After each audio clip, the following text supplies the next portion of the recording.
Samantalahin mo hanggat kaya kang igapang at pag-aralin ng nanay at tatay mo. Mag-aral kang mabuti at siguraduhin mo na mayroon kang natututunan. Hindi sa lahat ng oras ay simple at madali ang buhay. Kaya ngayon pa lang dapat mapaghandaan mo na.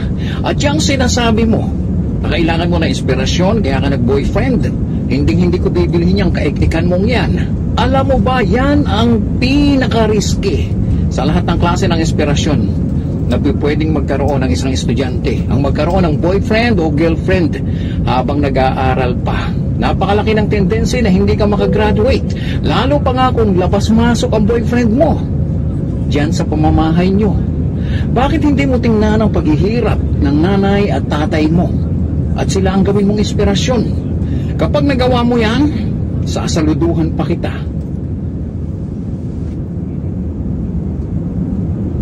Samantalahin mo hanggat kaya kang igapang at pag-aralin ng nanay at tatay mo.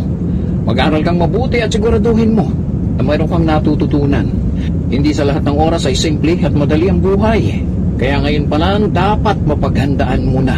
At yung sinasabi mo na kailangan mo na inspirasyon kaya ka nag-boyfriend, hindi ko bibilhin yung kaiktikan mong yan.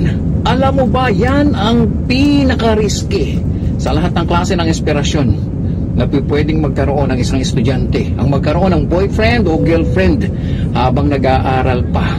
Napakalaki ng tendency na hindi ka makagraduate. Lalo pa nga kung labas-masok ang boyfriend mo diyan sa pamamahay nyo. Bakit hindi mo tingnan ang paghihirap ng nanay at tatay mo at sila ang gawin mong inspirasyon? Kapag nagawa mo yan, sasaluduhan pa kita.